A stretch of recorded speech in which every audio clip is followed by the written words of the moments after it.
Agenda Pakistan کے ساتھ عامر ضیاء حاضر ہے۔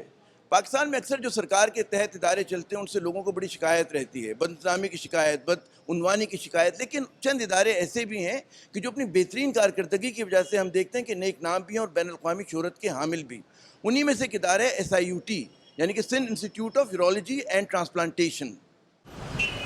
آج سے تقریباً 50 برس پہلے سول اسپتال کراچی میں 8 بستروں سے قائم ہونے والا یورولوجی وارڈ پھل پھول کر اب پاکستان کا سب سے بڑا اور جدید ترین یورولوجی اور ٹرانسپلانٹیشن کا ادارہ ہے۔ یورولوجی وارڈ سے سینٹر آف ایکسیلنس بننے کا سفر اس ادارے نے ایک ہی کیپٹن کی زیر نگرانی طے کیا، جسے دنیا ڈاکٹر ادیب الحسن رضوی کے نام سے جانتی ہے، اور جو یہاں 5 دہائیاں گزرنے کے بعد بھی اسی لگن، اسی جانفشانی، اسی تندہی اور خلوص سے کام کرتے نظر آتے ہیں جیسے انہوں نے ابھی سفر کی ابتدا کی ہو۔ 11 ستمبر 1938 کو UP کے ایک چھوٹے سے گاؤں میں پیدا ہونے والے سید ادیب الحسن رضوی برطانوی ہند کی تقسیم کے بعد لاکھوں دیگر مسلمانوں کی طرح کراچی آ بسے۔ یہاں انہوں نے 1961 میں ڈاؤ میڈیکل کالج سے MBBS کیا اور پھر اعلیٰ تعلیم کے لیے برطانیہ چلے گئے۔ بہت سوں کا خیال تھا کہ کئی دیگر پاکستانی ڈاکٹروں کی طرح ڈاکٹر ادیب بھی انگلستان ہی میں رہ جائیں گے، لیکن وہ حسب وعدہ مشن مکمل کرنے کے بعد وطن واپس لوٹ آئے۔ اس زمانے میں زیادہ تر انگلستان پلٹ افراد اپنے ساتھ گاڑی ضرور لاتے، لیکن ڈاکٹر ادیب اپنے ساتھ کنٹینر بھر کر علاج معالجے کا سامان لائے۔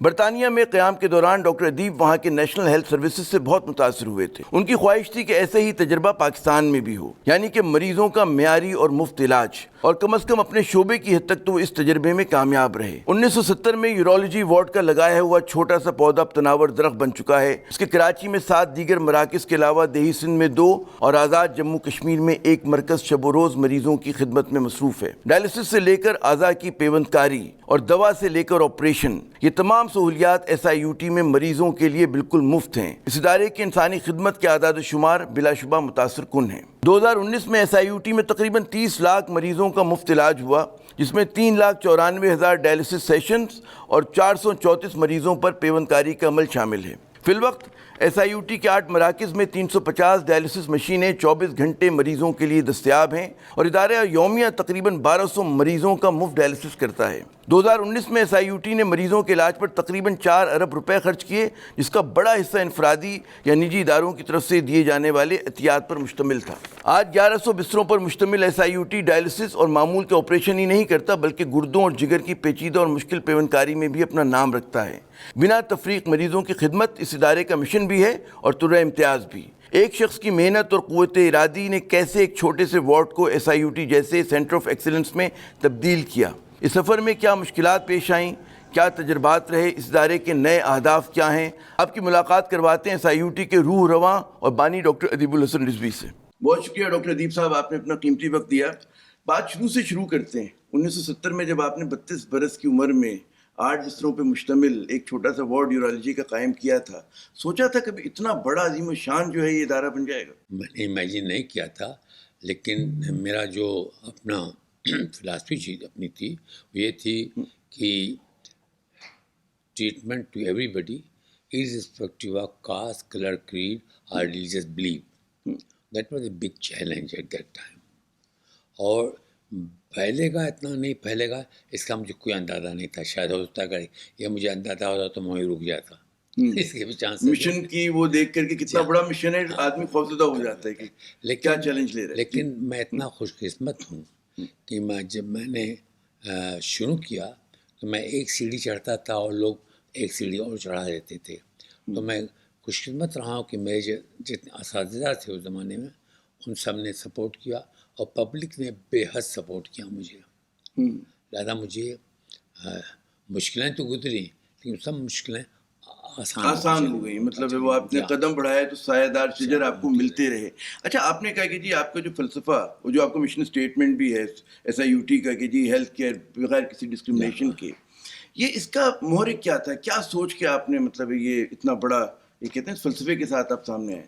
دیکھیے، یہ تو ہمارے رسول اللہ صلی اللہ علیہ وسلم سے ہے کہ ہر انسان کا پیدائشی حق ہے کہ اسے رزق، کام، تعلیم اور صحت، یہ ایسے چیزیں ہیں جو اسے پہنچائی جائیں، ٹھیک ہے، کیونکہ ہر انسان برابر ہے۔ انی جاعل فی الارض خلیفہ، میں نے انسان کو زمین پر اپنا نائب پیدا کیا ہے. اس نے سندھی، پنجابی، سنی، شیعہ، مہاجر، پٹھان یا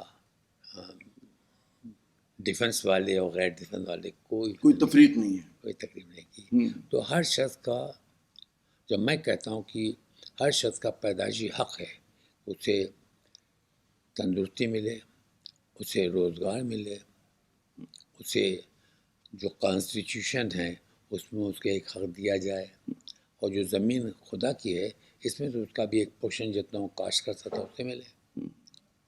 یہ اسلام کا بیسک پرنسپل ہے، اصول ہے، فلسفہ ہے. یہ ہے. اچھا یہ بتائیے، یہ جو فکر ہے، یہ سوچ ہے، جی. یہ بچپن لڑکپن سے آپ کے ساتھ تھی، یا جب مطلب ذرا سا آپ میچور ہو گئے تب آپ نے مطلب اس طرح کا فیصلہ میرا کیا خیال ہے کہ جو اس کا محرک ہوتا ہے نا اس انسان دوستی کا؟ نہیں، میں اس سے پہلے تو سب سے زیادہ جس شخص نے جس چیز نے مجھے اس کی طرف ڈالا، میں عام اسٹوڈنٹ کی طرح سے تھا، مار پیٹ کھیل یہ وہ سب تھا، اور پھر ڈی جے کالج کا یونین کا پریسیڈنٹ بھی ہو گیا، سب تھا.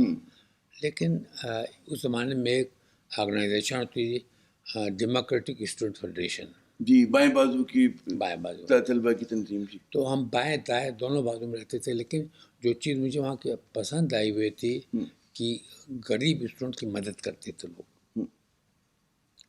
آپ کو تجربہ ہوگا کہ ایسے بھی اسٹوڈنٹ ہمارے پاس تھے جو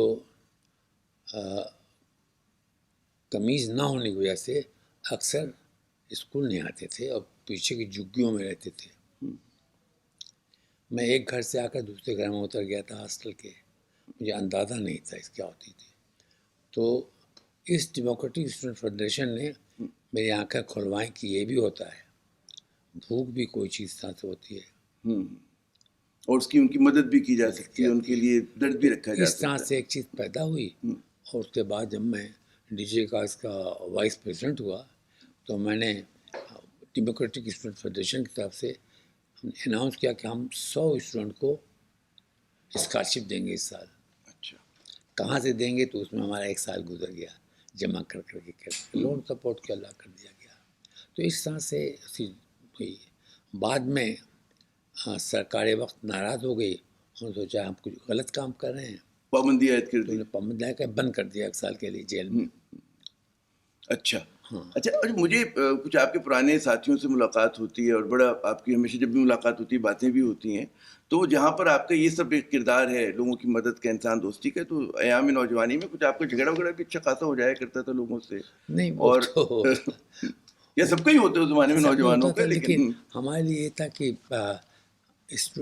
کالج کا پریزیڈنٹ ہونے کے بعد وہاں پہ ایک رسم رواج تھی کہ کچھ لوگ ہوتے تھے جو مسلمان کہے جاتے تھے، وہ ہر جہاں سے آ کر کے اتنا پیسہ دو، اتنا یہ دو. ہمارے زمانے میں ہم نے اس چیزوں کو روکا. تو اس میں مار پیٹ تو ہوتی ہے، ہاں وہاں تمام ہوتی جاتی ہے. Then you have to stand that. ہاں، صحیح کاز کے لیے جب آپ کھڑے ہوتے ہیں تو اس کی مزاحمت بھی ہوتی ہے، مخالفت بھی ہوتی ہے. اچھا یہ بتائیے، اس سے پہلے کہ ہم آگے SIUT کی آپ سے بات کریں، 50 کی دہائی کا جو کراچی تھا، کیسا کراچی تھا؟ کیا یادیں کوئی اس کی، اگر ہمیں کچھ جھلکیاں اگر آپ بتا سکیں. جو بھی یادیں اچھی ہیں، بری نہیں ہیں. ایک چیز تو یہ تھی کہ سڑک بہت صاف ہوتی تھی. ہمارے زمانے میں صبح سڑک دھوئی جاتی تھی. لا اینڈ آرڈر کی قطعی کسی قسم کی کمزوری نہیں تھی. نیوز پیپرز آزاد تھے. اور اسٹوڈنٹ جو ہیں جو آپس میں لڑتے تو کی بات ہوتی تھی تو میکسیمم نقل ڈسٹ اور چاقو سے نکالا جاتا تھا، جو بہت بڑی بات ہوتی جو تھی، بہت بڑی بات ہوتی تھی. ہاں، ورنہ ایسی کوئی چیز نہیں تھی.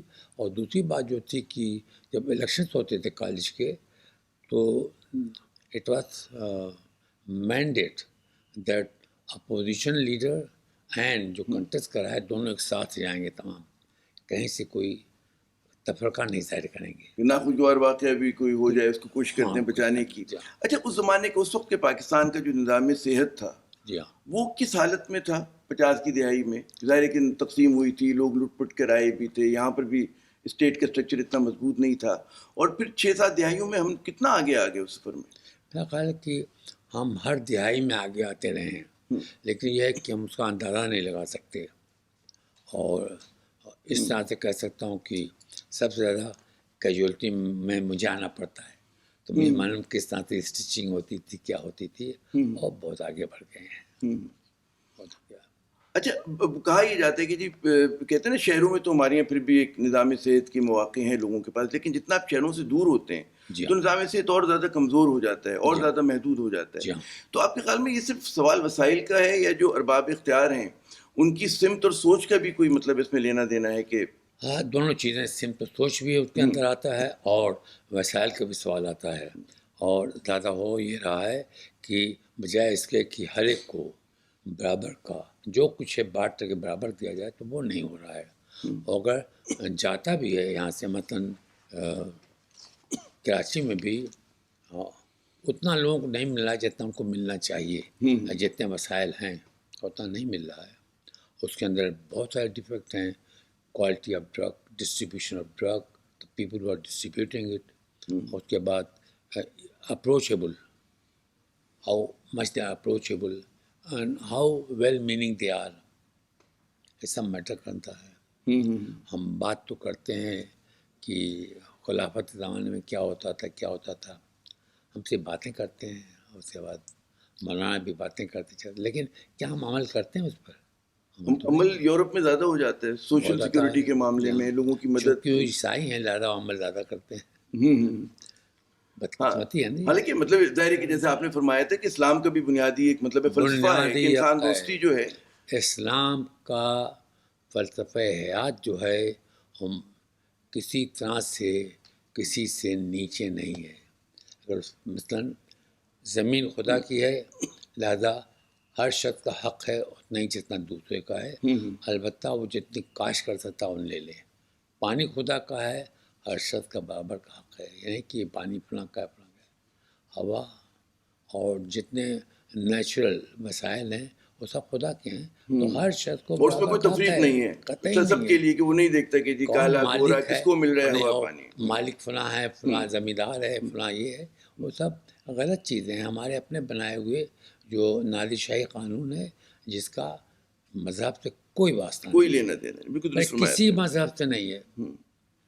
میں اگر غیر مسلم بھی ہوں تو میں کلیم کر سکتا ہوں وہ تمام چیزیں جو اسلام میں کہی گئی ہیں۔ جیسے بھی آپ نے فرمایا کہ جی بائیں بازو کی، اب ہم تو کہتے ہیں انقلابی تنظیم تھی ڈیموکریٹک اسٹوڈنٹ فیڈریشن، تھی انقلابی، اس میں انقلابی کوئی شک تھی، لیکن بعد میں جس طرح سے اور چیزیں جو ہیں وہ ڈائلیوٹ ہوتی چلی گئیں، انقلابیت بھی ڈائلیوٹ ہوتی چلی گئی کہ اس پر کافی پیسے آئے باہر سے، خاص طور سے غیر ملکوں سے، اور ان پیسوں نے بہت سارے اسکالرشپ دیے، PL480 اور کیا کیا، تو ہمارے اچھے خاصی جو طالب زبان کے وہ خاموشی سے خدا وہ حافظ کے چلے ڈائلیوٹ ہوتے گئے. آپ نے بڑا اچھا لفظ استعمال کیا کہ ڈائلیوٹ ہو گیا انقلاب. اچھا خود لیکن آپ کا یہ جو پھر آپ نے جو انسان دوستی کا ایک کام شروع کیا، یہ اسی انقلابی فکر کا وہ تھا، سوچ تھا، یا آپ نے اپنے لیے ایک الگ راستہ اپنایا کہ جی وہ والا اس طرح کا انقلاب ممکن نہیں ہے تو میں کم از کم اس طرح سے انسانیت کی خدمت کر سکوں؟ اسی کی آپ یہ سمجھیے ایک کنٹینیوٹی ہے میرے اس ذہن کی، وہ ذہنی سوچ کی کنٹینیوٹی ہے جو چلی گئی، میں کبھی اسے بھولا نہیں، کبھی نہیں بھولا، اور وجہ یہ ہے کہ اگر مجھے یہ بتایا گیا ہے کہ ہر شخص کا پیدائشی حق ہے، ہر اعتبار سے، دینی اعتبار سے، سیاسی اعتبار سے، انسانیت کے اعتبار سے، آپ وہ اتنا ہی حق ہے ہیلتھ کا جتنا مجھے ہے، جتنا ان کو ہے، کسی کو ہے، تو اگر ایکویلٹی دی گئی ہے تو آپ دیں بھی۔ دیکھا گیا کہ فلاں کے لیے اچھے انجیکشن آ رہے ہیں یورپ سے فلاں پہ، اب تو ایسا نہیں ہے فلاں کے لیے یہاں کر دے دو تب کر دو، تو وہ تفریق نہیں ہونی چاہیے۔ ایگزیکٹلی. اچھا 1961 میں آپ نے ڈاؤ میڈیکل کالج سے MBBS کیا، پھر اس کے بعد آپ انگلستان تشریف لے گئے. ایک عام خیال یہ ہوتا ہے، اور زمانے میں جو بھی پاکستانی اکثر ڈاکٹرز جایا کرتے تھے تو واپس کم آیا کرتے تھے، وہیں سیٹل ہو جاتے تھے. جی، آپ واپس آئے اور مطلب یہ کہہ کے گئے تھے کہ واپس آؤں گا، اور لوگوں کو یقین بھی نہیں تھا کہ بھائی ڈاکٹر ادیب صاحب جا رہے ہیں تو وہاں کی جو فیسلٹیز ہیں اور جو وہاں کی ترقی ہے، کیا وہ جو محرک تھا کہ واپس آنے کا کمٹمنٹ جو تھا، وہ پہلے والا کمٹمنٹ تھا، وہ میں نے بتایا نا وہ جنون جو کہ تھا آپ کا؟ میری زندگی جو ہے it is continuation of my student life, میں اس فلسفے سے کبھی الگ نہیں ہوا.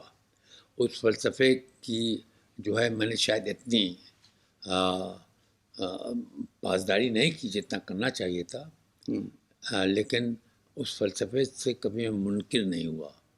یعنی یہ ہے کہ کلمہ لا الہ الا اللہ وحدہ لا شریک اللہ، اس سے ہم منکر کبھی نہیں ہوا.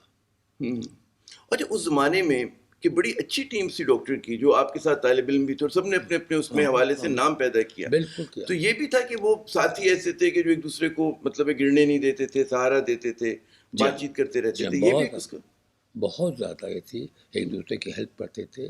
اور ہمارے ہاں گروپ تو ہم نے دیکھا ہی نہیں کوئی چیز ہوتی تھی، اور ایک دوسرے کے دوست ہوتے تھے، بلکہ فیملی بھی دوست ایک دوسرے کی ہوتی رہی، چلتی گئی.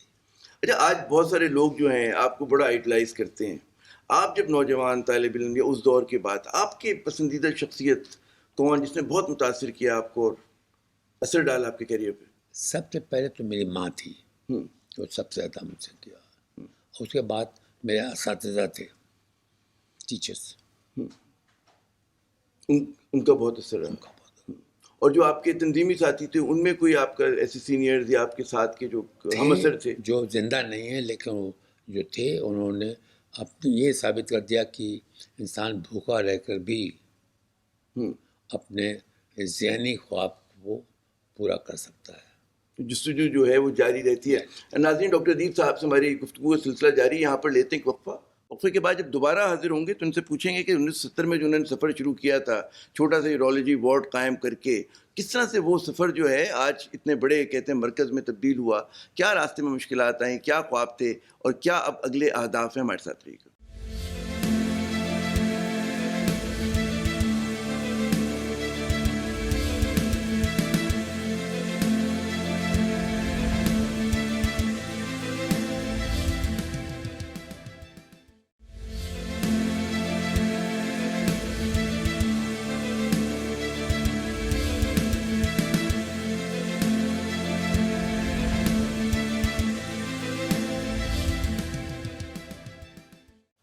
پروگرام میں ناظرین ایک مرتبہ پھر خوش آمدید. اور ہمارے آج کے خصوصی مہمان محترم ڈاکٹر ادیب الحسن رضوی صاحب، رورواں SIUT. 1985 میں سوٹ نے جو ہے پہلا جو ہے کڈنی کا ٹرانسپلانٹ کیا. 1991 میں جو ہے اس کو ایک اسٹیٹس ملا انسٹیٹیوٹ کا. پھر ہم دیکھتے ہیں 2003 میں جو ہے ڈاکٹر رضوی صاحب نے خود اس ٹیم کو لیڈ کیا کہ جس نے پہلا پاکستان میں لیور ٹرانسپلانٹ کیا تھا. 2005 میں SIUT کا ایک ٹرسٹ جو ہے وہ بنایا گیا. اور آج جو ہے SIUT کے جو ایک کہتے ہیں نا کہ ریپوٹیشن ہے، وہ سینٹر آف ایکسیلنس کی ہے. یہ ادارہ جب سے قائم ہوئے اس وقت سے لے کر آج تک کم از کم کڈنی کے 6200 سے زیادہ جو ہے آپریشن کر چکا ہے، ٹرانسپلانٹ کر چکا ہے. اسی طرح لیور ٹرانسپلانٹ بھی جو ہیں 41 سے زیادہ ہو گئے ہیں. ڈاکٹر صاحب، یہ سارے کچھ سنگ میل ہیں اس طویل کیریئر کے 50 برس جو آپ لوگوں نے کام کیا. مجھے پتہ ہے کہ بڑا مشکل سوال ہے، لیکن میں کہوں کہ اگر وہ 50 دہائیوں کی کوئی جھلکیاں ہوں آپ کے پاس جو سنگ میل بڑے، یہ تو خیر سب کو ہی پتہ ہے جو آپ گوگل کر کے لے لیتے ہیں، لیکن جو انکہی کہانی ہے، اس کے پیچھے جو کشتہ جھیلنا پڑا آپ کو، وہ کیا تھا؟ دیکھیے، پہلے تو ضروری ہے کہ تاریخ جو ہماری ہے وہ بڑی الٹی پلٹی ہو جاتی ہے بیانات کے بعد. تو سب سے بڑی ذمہ داری میری ہے کہ میں SIUT کی تاریخ کو صحیح کرتا چلوں. درست. پہلی چیز یہ آتی ہے کہ میں نے کچھ غلط تو نہیں کہہ دیا؟ نہیں. سب سے پہلے یہ کہ پہلا ٹرانسپلانٹ کڈنی کا میں نے نہیں کیا تھا. وہ ہوا تھا لاہور میں، ہوا تھا اسلام آباد میں، ہوا تھا، اور وہ کرنل صاحب جو نے کیا تھا. اچھا. تو یہ چلیے، آپ نے ریکارڈ درست کر دیا. وہ پھر ہماری جو تحقیق تھی وہ غلط ہو گئی. یہ انہوں نے کیا تھا. اچھا. تو تاریخ ہم صحیح رکھیں تو بہت کچھ بچ جاتا ہے. بالکل درست کہہ رہا ہے، بالکل درست کہہ رہا ہے. اور دوسری یہ ہے کہ لیور کا جو ٹرانسپلانٹ جو ہم لوگوں نے پہلا کیا، انہوں نے انڈیپینڈنٹ نہیں کیا تھا، بلکہ باہر کی ٹیم ہمارے ساتھ تھی، اس نے ہماری مدد کی تھی. اچھا. یہ دو چیزیں ہم صحیح تاریخی درستگی کے لیے بہت ضروری ہے. لیکن اب تو جو ہے ماشاء اللہ سے ہماری ٹیم ہے وہ کرتی چلی جا رہی ہے، اور ماشاء اللہ سے بہت سکسیسفل لوگ کر رہے ہیں. اور سب سے زیادہ جو جس چیز کی ہمیں ایڈوانٹیج ہوئی ہے وہ یہ ہے، it became gradually training center. Get the people, ہمارے پروفیسر جو ہیں ان کو ٹرین کرتے ہیں، رکھتے ہیں، رہتے ہیں، اور پھر بعد میں ان کو اسٹیپ بائی اسٹیپ ان کو ٹرانسپلانٹ کی منزل تک لے جاتے ہیں. تو یہ ہمارے جو اساتذہ ہیں ان کا بہت بڑا رول ہے. اچھا. اگر وہ یہ نہ کریں تو میں کچھ بھی نہیں کر سکتا. یہ بہت بڑا رول ان کا ہے. تو آپ یہ سمجھ لیے کہ ایک ٹیم ہے جس کے بہت سارے جو ہیں وہ پرزے ہیں. جب سب ایک ملتے ہیں تب کام آگے بڑھتا ہے. اور میں خوش قسمت ہوں کہ اس ٹیم کے ساتھ میں ہوں جس کے پرزے بغیر کسی مشکل کے ایک دوسرے سے مل جاتے ہیں. اور یہ اس کا راز ہے. ورنہ ہم لوگ اس قابل ہیں کہ کسی بھی انسٹیٹیوشن سے ہم ملاپ کر سکتے ہیں, ہمیں کوئی پرابلم نہیں ہوگی. اس کے اصول یہ ہیں کہ ہر مریض جو انسان ہے ایک ہی شکل چاہیے, وہ اس کا حق ہے کہ وہ ہاتھ ایسے کر کے نہ آئے, ایسے کر کے آئے. کا پیدائشی حق ہے اس جو درست. کسی کے لیے دروازہ بند نہیں ہونا چاہیے. کتنی بھی دوا ہے ہم پہلے نہیں ہوتی, لیکن ہم کوشش کریں گے کہیں نہ کہیں سے اسے لا کر اسے دیا جائے. ایک مرتبہ داخل ہو گیا تو ہماری ذمہ داری, آپ کی ذمہ داری کہ مفت اس کو دوا بھی دیں گے, اس کا ہر چیز آپریشن بھی مفت ہوگا, ہر چیز مفت ہے. یہاں پر کوئی کیش کاؤنٹر ہے ہی نہیں, نہ کبھی نہ بنے گا انشاءاللہ تعالیٰ. ایک تو آپ نے جو مجھے درست کیا کہ ہم لوگ جو گوگل پہ انحصار بہت زیادہ کرتے ہیں تو اس میں بعض اوقات غلطی بھی ہو جاتی ہے. تو جیسا آپ نے, لیکن وہ چاہیے تھا کہ ہم آپ سے ہی پوچھ لیتے کہ بھائی پہلا آپریشن کس نے کیا, آپ نے درست کر دیا, میں بہت شکریہ ادا کرتا ہوں اس بات کا. اچھا, اب آپ مجھے یہ بتائیے کہ میں اسی گوگل پہ جب آپ کے متعلق پڑھ رہے تھے, مختلف مضامین میں دیکھ رہا تھا, اس پہ ایک لکھا تھا کہ آپ اپنے بہت سارے مریضوں کو نام کے ساتھ آپ یاد رکھتے ہیں, کوشش کرتا ہوں. تو یہ کیا ان سے اتنی قربت آپ کی, بڑا مشکل کام ہے ڈاکٹر صاحب, آپ کے پاس ہزاروں. ایک قسم کی اپنائیت ہو جاتی ہے. اگر کسی مریض کو جو آپ اس کا 10 سال پہلے آپریشن ہوا تھا, آتا جاتا ہے, اگر اس کو آپ نام سے اس کے بلا لیں اس کا دل اتنا بڑا ہو جاتا ہے کہ ہمیں جانتے ہیں. اچھا, یہ از خود آپ کو ہو جاتا ہے یا آپ کو کوشش کرنی پڑتی ہے نام یاد رکھنے میں؟ کبھی کوشش کرنی پڑتی ہے, کبھی خاموشی سے کیس نوٹ لوٹ کے دیکھ لینا پڑتا ہے, دیکھ لیتے ہیں. تو اس طرح تھا. اور جیسے آپ دیکھتے ہیں کیس نوٹ چونکہ کافی اپنے ہاتھ سے لکھتے ہیں تو اس میں بہت ساری چیزیں آپ کو یاد آ جاتی ہیں. تو اس سے وہ کھل کر آپ سے باتیں کرتا ہے, ڈسٹینس نہیں رکھتا. اعتماد اس کا جیتنا بڑا ضروری ہے. جب تک آپ اس کا اعتماد نہ جیتیں آپ زیادہ کچھ کر نہیں سکتے.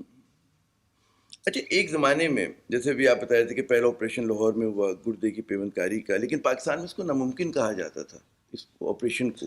کیسے ممکن بنایا آپ نے؟ پہلے خود سیکھا, یہیں سیکھا, باہر گئے سیکھنے کے لیے, کیا آپ نے اس کا جو ایک... دیکھیے, پہلی بات تو پھر میں کریکٹ کرتا چلوں کہ جب میں آیا تو پہلا گردے کا ٹرانسپلانٹ ہو چکا تھا. جب آپ جہاں جنرل شوکت مرحوم تھے انہوں نے کیا تھا, ان کے ساتھ ایک کرنل صاحب تھے, وہ حیات سے اب ٹھیک ہے, وہ ان کے ساتھ تھے. تو پہلا آپریشن وہاں ہوا تھا, لیکن تھا کہ وہ مطلب سے کنٹینیو چل نہیں سکا, ایک سسٹم نہیں بنا.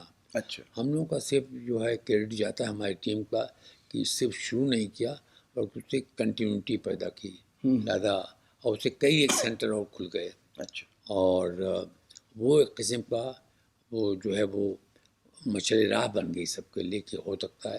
تو وہ جو ڈر تھا ٹرانسپلانٹ بہت بڑی چیز ہے, کیسے ہوگا, کیسے دوا دی جائے گی, وہ ایک ایک کر کے سب چیزیں دور ہوتی چلی گئیں. اور اس نے آگے چل کے بعد میں لیور کے ٹرانسپلانٹ کا راستہ کھول دیا ہے. اور آنیسٹلی اسپیکنگ اگر فیسلٹیز اور اچھی بڑھ جائیں تو کوئی مشکل نہیں ہے کہ آپ ہارٹ, لنگ, لیور ان سب کو ٹرانسپلانٹ نہ کریں. آپ کے پاس ہیومن مین پاور جو ہے, ہیومن جو ہے, ویلتھ جو ہے وہ بے انتہا قیمتی ہے, ہم اسے استعمال نہیں کرتے. اچھا, میں نے یہ سنا, یہ پڑھا کہ لوگوں کو تربیت دینے کے لیے آپ نے غیر سرکاری طور پر جانوروں پہ تجربے کے لیے کسی کہتے ہیں نا بلڈنگ کی چھت پہ وہ قائم کر لیا تھا. وہ ہے. اور اب اس سے بھی ہمارے پہلے ہاتھ آپ نے مطلب لوگوں کے وہاں پہ ضروری تھا. ڈیڈ باڈیز پر جو سیکشن ہو رہے تھے وہاں, اس کے بعد اینیمل تھا سب سے پہلے, اور اس کے بعد کاٹور میں ہمارا ایک بہت بڑا سینٹر ہے, اینیمل فارم ہے وہاں پر بھی لا کر لوگ کرتے ہیں. ہم اس سے بہتر کرتے ہیں, لوگ جا کر ان سے سیکھ کے آتے ہیں. تو یہ آغاز آپ نے کیسے کیا اس کا مطلب؟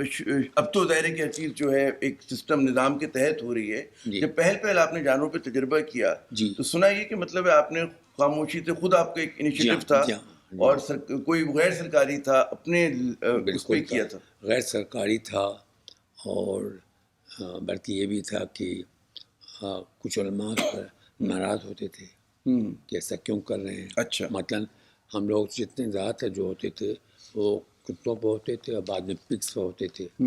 تو بیچارہ ویسے بھی راندی درگاہ ہے جانور، تو اس کو لانا سب کرنا تو کافی مشکلات ہوئی. مشکل. اچھا، وہ جو سرکاری ادارے میں کہتے ہیں کہ جی غیر سرکاری تجربہ گاہ، تو اس میں تو کوئی دقت نہیں ہوئی کہ جو افسران بالا تھے انہوں نے کہا یا آپ کا ایک نیک نامی اتنا تھی، آپ کا ایک وہ اتنا بڑا تھا اسٹیچر، کہ لوگوں نے کہا کہ جی دیکھیے آپ اگر سرکار بالا سے کوئی سوال نہ کریں، آپ ان کو ان کی حالت میں چھوڑ دیجئے، وہ آپ کو اپنی حالت میں چھوڑ دیتے ہیں. دیکھیے ہم لوگوں نے جب ٹرانسپلانٹ کیا، پہلا ٹرانسپلانٹ کیا، تو حکومت کو 2 ہفتے بعد پتہ چلا کہ ہم ٹرانسپلانٹ کر دیا ہے. 2 ہفتے بعد ٹرانسپلانٹ ہوا، ٹھیک تھا، سب تھا. پھر ہم سے سوال پوچھا گیا کہ آپ نے کیوں کیا اور بتایا نہیں. تو میں نے کہا ہاں غلطی ہوئی ہے، اور اسی لیے ہم نے پریس کو نہیں دیا ہے، آپ خود پریس کو آ کر انفارم کریں. خوش ہو گئے لوگ، جا کے پریس دیا. اچھا. You want them to own it, اور ڈرتے ہیں اس سے. اور اگر آپ ان کو اون کروا دیں کہ یہ آپ ہی نے سب کچھ کیا، تو مشکلیں آسان ہو جاتی ہیں. مشکل بہت بےحد آسان ہو جاتی ہیں. Actually that should be an extra feather in the cap of the administration. تو کیوں آپ اس بلا وجہ اپنا نام کرنے کے بعد بیٹھے پریس سے بات کرنے کے بجائے آپ اس پورے پروسیس کو اونرشپ کسی اور کو، اونرشپ تو بہت آسان ہو جاتا ہے. اگر کام سے آپ کو محبت ہو تو آپ یہی کریں گے. تو یہ رویہ لیکن بڑا مشکل رویہ ہے، عام لوگوں میں کم ہوتا ہے. نہیں، بڑی آسانی سے ہو جاتا ہے نا، بڑی آسانی سے. بڑا خلوص چاہیے لیکن اس کے لیے. اگر آپ کمیٹیڈ ہیں جو آپ کر رہے ہیں اس کے لیے، تو آپ کریں گے. اچھا یہ بتائیے کہ ٹرانسپلانٹ، اب اس پہ جیسے آپ نے تذکرہ کیا کہ علماء کرام جو تھے خوش نہیں تھے، اور ہمارے ظاہر ہے کہ ہمارے سماج کے رویے بھی ہیں. تو اب جو وہ ڈونرشپ ہے، ڈونرز ہیں، آپ کے خیال میں اب اتنے برس کے بعد اب لوگ اس آئیڈیا کو وہ تسلیم کرنے لگے، ماننے لگے؟ بدقسمتی سے آئیڈیاز کو تو مانتے ہیں، علماء آزاد بھی کنوینس ہو کر جاتے ہیں، لیکن مجھے مشکل ہوتی ہے کہ وہ پلپٹ سے اس کو بیان نہیں کرتے. وہ مسجدوں میں خطبے کے وقت بہت کم علماء جو ایسا کہتے ہیں. اچھا. اور اس کے بعد مثالیں اپنی نہیں بناتے، کہیں بیٹر کہیں کہ دیں سب کریں، وہ نہیں کرتے. اور ویسے شہری آتے ہیں، میں بھی باہر تصویریں دیکھ رہا تھا کہ پہلے ڈونر کی آپ نے تصویر لگائی ہوئی، دوسرے کے، تیسرے کی. یہ بڑی تصویر اسے لگائی کہ لوگ دیکھیں، لیکن اس کے بعد بڑی مشکل ہو رہی ہے. لاکھ آپ جائیں، بلکہ مریضوں کو اٹھا کے لوگ چلے جاتے ہیں. اس میں سب سے بڑا قصور ہم ڈاکٹرز کا ہے. ہم لوگوں کو موٹیویٹ نہیں کرتے، انفارم نہیں کرتے. اور ہمارا ایک خوف ہے، ہمارے سماج سے اچھے رشتے نہیں بنے. We are known as exploiter unfortunately, جو ہم نہیں ہیں. لیکن ایکسپلائٹرز کہا گیا ہے، خون چوس لیں گے، پرائیویٹ میں آپریشن کریں گے. ہوتا ہوا کچھ ہوتا ہوا، لیکن جو ادارے. لیکن آپ کی خطہ کلامی کہ آپ کے علم میں تو ہوگا کہ غیر ضروری ٹیسٹ ہو جاتے ہیں، غیر ضروری آپریشن تک ہو جاتے ہیں. جو میڈیکل کی ایتھکس ہیں وہ آپ جیسے ظاہر قداور ڈاکٹرز جن کو سب دیکھتے ہیں وہ اپنی جگہ، لیکن یہ بھی تو ایک ہے، تو لوگ ذرا سا گھبراتے تو ہیں. دیکھیے اس میں ایسی چیزیں بہت کم ہوتی ہیں. آپ یقین کیجیے کوئی بھی ڈاکٹر بدرستی ہوش و حواس بلا وجہ کا آپریشن نہیں کرے گا، اور کرتا ہے تو شخص واحد ہوگا اور ہر شخص تو کرے گا. اب یہ ہے کہ پیسے کے لیے آپریشن کر جانا تو ایسے ہوا جس طرح سے پیسے لے کے کوئی قتل کرتا ہے. کیا آپ سمجھتے ہیں کہ پاکستان ایک ایسی ڈیسٹینیشن بن سکتا ہے کہ میڈیکل ٹورزم کے لیے ہم جو ہے دنیا بھر سے لوگ آئیں، پاکستان کو زر مبادلہ بھی ملے؟ کیا کل کو اس طرف ہمیں سوچنا چاہیے؟ میں بالکل سوچ سکتے ہیں، لیکن سب سے پہلے یہ دیکھیے کہ باہر سے لوگ کیوں آئیں گے. پیس in the city, peace everywhere. 2, honest brokering, honest لوگوں نے.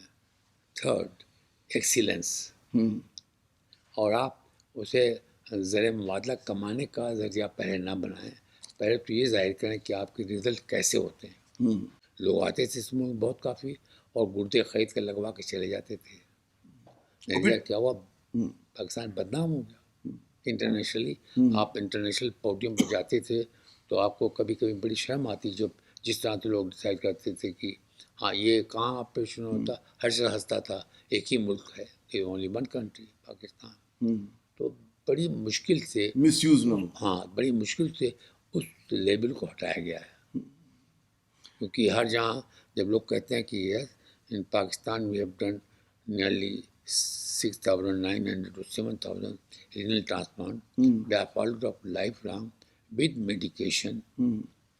تو لوگ کہتے ہیں پاکستان تو اتنا برا ہے، لیکن جب یہ سنتے ہیں تو ان کے بعد ان کو تعجب ہوتا ہے، یقین نہیں آتا. یقین نہیں آتا. لیکن جب پیشنٹ کیسز پریزنٹ کرتے ہیں، ہماری ٹیم کیسز پریزنٹ کرتی ہے، پھر لوگ یہاں بھی آتے ہیں، آ کر دیکھتے ہیں، تب انہیں یقین ہوتا ہے.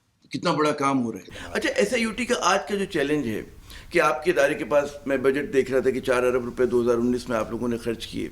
آج مریضوں کی تعداد زیادہ ہے یا وسائل جو ہیں آپ کے میچ کرتے ہیں کہ جتنی ضرورت ہے اتنے وسائل ہیں؟ مریض بہت زیادہ ہے. اچھا. ایک تو مریض زیادہ ہیں، دوسری technology has taken a turn. تو کل کی ٹیکنالوجی آج کی ٹیکنالوجی نہیں ہے، and if you don't move along with the technology, then ہم پیچھے پڑے رہیں گے، 50 سال پیچھے ہو جائیں گے. تو we have to keep pace with the moving technology that is due. اس کا مطلب ہمیں اپنے ٹیکنیشین، ڈاکٹر اور فیلڈ سب کو ٹرین کرنا ہے. کنٹینیوس ٹریننگ ہونی چاہیے، رکھا جائے، وہ ضروری ہے. اور پھر ہمیں اس کے اوپر ریسرچ اپنا ساتھ ساتھ رکھنا چاہیے تاکہ ہم اپنے بچوں کو انوالو کریں. حکومت فنڈنگ کرتی ہے لیکن زیادہ جو SIUT کا وہ ہے انحصار وہ مخیر حضرات پر، اداروں پر ہے. بالکل ہے. تو کس طرح سے وہ یہ کام خود ایک بڑا فنڈنگ ریز کرنا ایک بہت مشکل کام نہیں ہے؟ دقت ہوتی تھی، نہیں ہوتی ہے. اچھا. دقت ہوتی ہے، اور اس کی سمپل وجہ ہے کہ ہمارے دروازے کھلے ہوئے ہیں 24 hours. No questions asked. Any irrespective of caste, color, creed or religious belief can open the door, come in. There is no cash counter. نہیں، کوئی نہیں پوچھتا کہ آپ کا انکم کیا ہے، کیونکہ اس کی سب سے بڑی فلاسفی یہ ہے کہ اگر آپ سے پوچھوں صاحب آپ اتنے اچھے سوٹ بن کر آئے ہیں اور آپ دے نہیں سکتے تو آپ کیا کریں گے؟ آپ مجھے کنونس کریں گے کہ آپ اس قابل نہیں کہ پے کر سکیں. تو آپ کی سفید پوشی جو ہے اس کو میں خرید لیتا ہوں. عزت نفس متاثر ہوتی ہے، اس کو بھی آپ نہیں ہونے دیتے. تو عزت نفس وہ اگر خرید کر بیچ کر اور علاج ہوا تو اس پر کیا ہوتا ہے؟ لعنت ہے اس پر. عزت نفس بیچنے کا جو زخم ہوتا ہے وہ کبھی نہیں جاتا. بالکل درست کہا آپ نے. مزید اس ادارے کو وسعت دینے کی گنجائش ہے؟ آپ سمجھتے مزید، جیسے میں پڑھ رہا ہوں کہ مطلب کراچی میں آپ کے 8 اس ہیڈ آفس کے علاوہ جو ہے 8 کے قریب ہیں، 2 اندرون سندھ میں ہیں، پھر ایک آزاد کشمیر میں. مزید آپ سمجھتے ہیں سینٹرز قائم ہوں گے؟ سخت ضرورت ہے، اس کو بھی اپڈیٹ کرنے کی ضرورت ہے، کیونکہ ہمیں بیڈ بڑھانے کی ضرورت ہے. ہمارے پاس دوسرے سینٹر کی جگہ لی ہوئے ہے، اس پر انسٹیٹیوشن بنوانے کی سخت ضرورت ہے، سب بنتی ہے.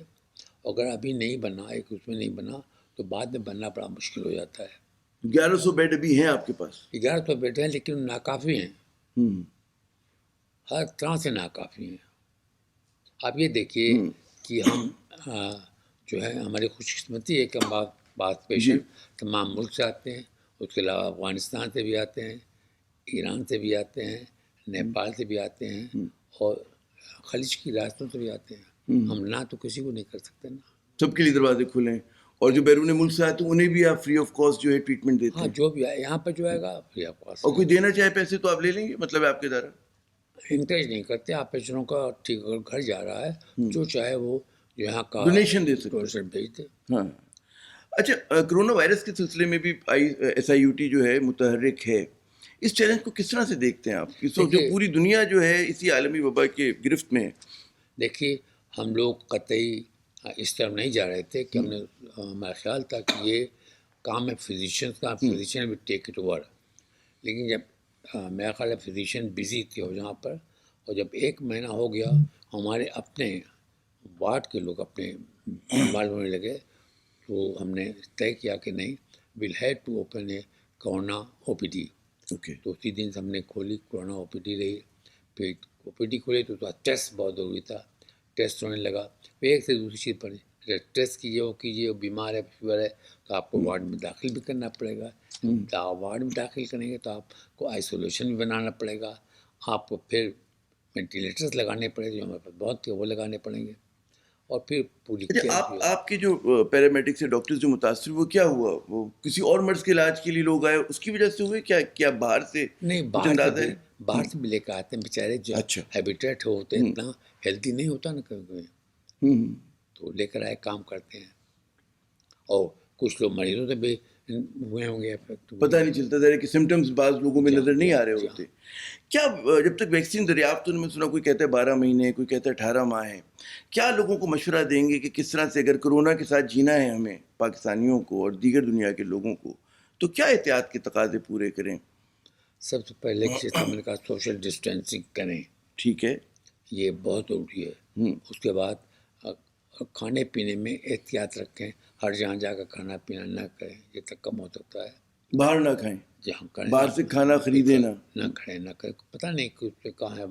وائرس تو ایک ایسی چیز ہے آپ دیکھ نہیں سکتے کہاں جا رہا ہے. اور دوسرا ہے کہ اگر ضرورت نہیں ہے تو بلا ضرورت آپ نہ گھومیں تمام ادھر ادھر. ماسک اگر رکھ سکتے ہیں تو بہت اچھا ہے. اچھا جو ہمارے سماجی رویے ہیں ڈاکٹر صاحب کہ اس میں مطلب ذرا سی نرمی ہوئی تو بازاروں میں رش ہو گیا، مطلب ایک دم لوگ جو ہیں بھیڑ لگا میں دیتے ہیں، تو یہ بڑا مسئلہ نہیں ہے یہ؟ دیکھیے اس میں پڑھے لکھے لوگ زیادہ ہیں، مڈل کلاس کی خواتین اور لوگ ہیں موجود ہیں جو ہر چیز پڑھتے ہیں، لیکن ہمارے ذہن میں ایک چیز یہ ہوتی ہے ہمیں یہ نہیں ہوگا. مشکل جو ہے دوسرے کے لیے ہے، یہ غم ہمیں نہیں ہو سکتا. تو یہ ہمارے والدین کی کمزوری ہے جو سمجھا نہیں سکے بچوں کو، ماں کی کمزوری جو اپنے بچوں کو بتا سکی. کیا حکومت کو کیا مشورہ دیں گے؟ جیسے اب تو انہوں نے مطلب ہے کہ تالہ بندی ختم ہی کر دی ہے، لوگوں پہ چھوڑ دیا. تالہ بندی افیکٹو نہیں تھی، لوگ مانتے ہی نہیں تھے اس کی کوئی بات. دیکھیے کسی قوم میں اگر ڈسپلن نہیں ہے تو قوم سختی سے بھی نہیں آ سکتا وہ قوم آگے نہیں بڑھ سکتی، آگے نہیں بڑھ سکتی. کیسے بڑھے گی؟ اچھا اب یہ جو بات ہو رہی کہ ہرڈ امیونٹی، جو سنا اس کی بہت بڑی کاسٹ ہوتی ہے کہ فٹیلٹی جو ہے وہ 4-5% کے قریب ہوتی ہے، کیا ہم اس طرف جا رہے ہیں؟ مجھے کچھ پتہ نہیں کہ ایک تو ہرڈ امیونٹی کی جب لوگ بات کرتے ہیں ابھی ہم نے بھی سنا ہی ہے. کیا ہم شیپس ہیں، گائے ہیں، بیل ہیں کہ ہم کہتے جی میمل ہیں تو ہم مطلب ہو جائے گا اس طرح. نہیں تو چھوڑتے ہیں تو کچھ کرنا نہیں، سروائیول آف دا فٹیسٹ ہوگا. ٹھیک ہے تو لیٹ اس گو ٹو جنگل. بھائی ہر چیز کے لیے ایک قانون ہے، اور سائنس ہے تو ہیومن سائنس تو موجود ہے. ایس آئی یو ٹی کا مستقبل کیا دیکھتے ہیں؟ جس کام کا آغاز آپ نے کیا آج سے 50 سال پہلے، اس کے تسلسل کو کیسے آپ سمجھتے ہیں کہ یقینی بنایا جا سکتا ہے؟ آپ نے کیا اس کے لیے اقدامات کیے؟ میرا خیال ہے کہ پہلی چیز تو یہ ہے کہ ہماری جو فلاسفی ہے جی اس سے ہمیں ایک انچ بھی ادھر تو ادھر نہیں ہونا چاہیے. یعنی کوئی چارج کبھی بھی مریض کے اوپر لیبل نہ ہو، کیش کاؤنٹر کبھی بھی نہ بنے. تو پبلک اون کرے گی اسے. درست. پبلک کا دراب بنا دیجیے. دیکھیے پبلک کس طرح سے اس کو لے کر چلتی ہے، اچھے برے سب ہوتے ہیں. پہلی چیز یہ ہے. دوسرا it needs fund, enormous fund, کیونکہ اسے یہاں نہیں رکنا چاہیے جہاں اس وقت ٹھہرا ہوا ہے، اسے بہت آگے جانا چاہیے. مسلسل متحرک ہو، پھیلتا رہے، بڑھتا رہے. نہیں، اور سب سے بڑی چیز اتنی ماڈرن ٹیکنالوجی آ رہی ہیں وہ آپ خرید نہیں سکیں گے آگے چل کے. اگر آپ نے ابھی سے اس کے اندر اپنی انگلی نہیں ڈالی، وہاں نہیں پہنچا، تو ضرورت ہے کہ ہم اپنے ینگسٹر کو بھیج کر کے نئی ٹیکنالوجی میں ٹرین کریں. سخت ضرورت ہے اس کی، ٹرانسفر آف ٹیکنالوجی. تو آپ کی ٹیم میں جو آپ کا اس وقت فلاسفی ہے جس پر آپ نے پوری زندگی بتا دی، آپ کو یقین ہے آپ کی ٹیم میں بھی اس طرح کا کمٹمنٹ آپ کو نظر آتا ہے جو آپ کے فرسٹ ایئر ہے آپ کی، جو آپ کا امیڈیٹ نمبر 2 نمبر 3 مجھ سے زیادہ موٹیویٹڈ ہیں، مجھ سے زیادہ آنیسٹ ہیں، انڈیووٹڈ ہیں. آپ کے میں پرانے ساتھیوں سے بات کرتا ہوں، کہتے ہیں آپ کا دن جو ہوتا ہے بہت ہی مطلب ہے خطرناک، خوفناک یوں ہوتا ہے کہ آپ بہت صبح سے کام شروع کرتے ہیں اور رات گئے تک کرتے رہتے ہیں. نوجوان جو ہیں وہ آپ کے حوصلے اور آپ کی محنت کو میچ نہیں کر سکتے. کیا اب بھی کیا معمول ہے آپ کا؟ کتنے گھنٹے کام؟ میرا خیال ہے کہ میرے جو دوست ہیں وہ سمجھ نہیں پاتے، وہ سمجھتے ہیں کہ میں کام کر رہا ہوں. That is my hobby. اگر آپ کام کو ہابی میں تبدیل کر دیں کام نہیں رہتا. اگر آپ پلیجر ڈرائیو کرنے لگیں اپنے جو آپ کر رہے ہیں تو نہیں ہوتا. تو سب کتنے گھنٹے آپ یہ جو آپ کی ہابی ہے وہ آپ کا وقت لیتی ہے؟ دیکھیے وہ جب میں سمجھوں گا میں کام کر رہا ہوں پھر میں تھکوں گا. میں سمجھتا ہوں میری ہابی ہے تو میں کیوں تھکوں گا؟ کوئی وجہ نہیں نا تھکنے کی. آدمی کام سے تھکتا ہے نا. صحیح کہہ رہے ہیں آپ نے، بالکل مجھے لاجواب کر دیا. اچھا میرا آخری سوال کہ نوجوانوں کو، ڈاکٹروں کو کیا پیغام آپ دیں گے، پاکستانی بچوں کو؟ یعنی ان کے لیے تمام فیلڈ کھلی ہوئی ہیں. وہ ہم سے زیادہ خوش قسمت ہیں. وہ جو کرنا چاہیں کر لیں. They should open their arm and grab the whole world. That was not the condition for us. محنت ہو، لگن ہو بس. کوئی ایسی چیز نہیں جو حاصل کرنا چاہیں وہ حاصل نہیں کر سکیں گے.